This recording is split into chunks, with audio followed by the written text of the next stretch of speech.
হাই hello' নমস্কাৰ welcome back to my YouTube channel Pinkul Biswanath. আজি এই ভিডিঅ'টোৰ জৰিয়তে আপোনালোকক হাতী দেখাম। হাতীটো অৱশ্যে আপোনালোকে সকলোৱে দেখিছে, কিন্তু হাতীয়েনো কি কৰিলে তাকে বোলো মোৰ ভিডিঅ'টোৰ জৰিয়তে আপোনালোকক দেখাওঁ।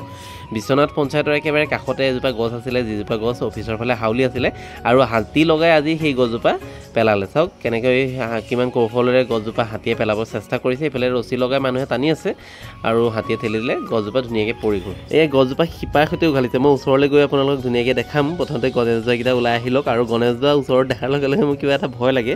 বহুত জ্ঞানী হয় হাতীয়ে, বাৰু সুস্থ হাতীয়ে একো অপকাৰ নকৰে যদি আমি সিহঁতক অপকাৰ নকৰোঁ। তথাপিও মোৰ ওচৰলৈ গ'লে একদম ভয় নিচিনা লাগে, গতিকে হাতীকেইটা ওলাওক। তাৰপিছত ওচৰলৈ গৈ আপোনালোকক গণেশবাই পেলোৱা সেই গছজোপা দেখামগৈ। শিপাৰ সৈতে উঘালি পেলাই দিলে, একদম জেচিপি পেলোৱাৰ নিচিনা। প্ৰথমতে হাতীকেইটা ওলাই লৈ লওক, তাৰপিছত আপোনালোকক ধুনীয়াকৈ দেখাই আছোঁ। ওচৰলৈ গৈ চাই থাকিব। এই গছজোপা পেলাই দিয়াৰ কাৰণে অৱশ্যে ভাল হৈছে, কাৰণ পঞ্চায়তৰ অফিচটোৰ ফালে হাউলি আছিলে গছজোপা, সৰুকৈ আছিলে। আৰু আজি যদি নেপেলোৱাহেঁতেন দুদিনৰ পিছত হয়তো পঞ্চায়তৰ অফিচৰ ফালে পৰিলেহেঁতেন।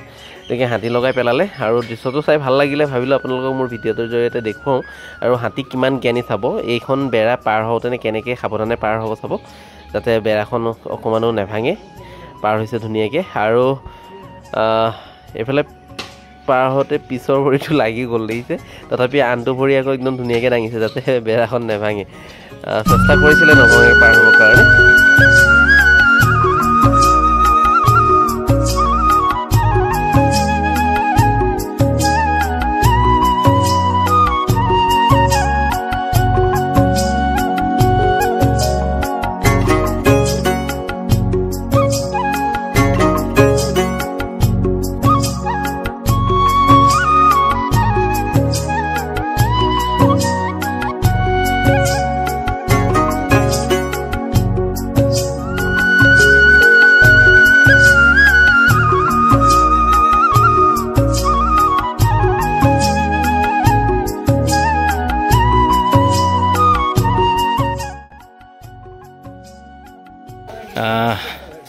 এজোপা প্ৰকাণ্ড গছ, ওচৰতে যিহেতু পঞ্চায়তৰ অফিচটো আছিলে, যাতে পঞ্চায়তৰ অফিচটো একো ক্ষতি নোহোৱাকৈ গছজোপা পেলাই দিলে। চাওক ধুনীয়াকৈ শিপাৰ সৈতে উঘালি দিছে।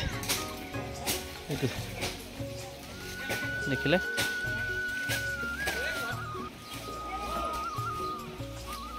আজি এই সৰু ভিডিঅ'টোৰ জৰিয়তে আপোনালোকক দেখুৱালোঁ হাতীয়ে কেনেকৈ গছজোপা পেলালে।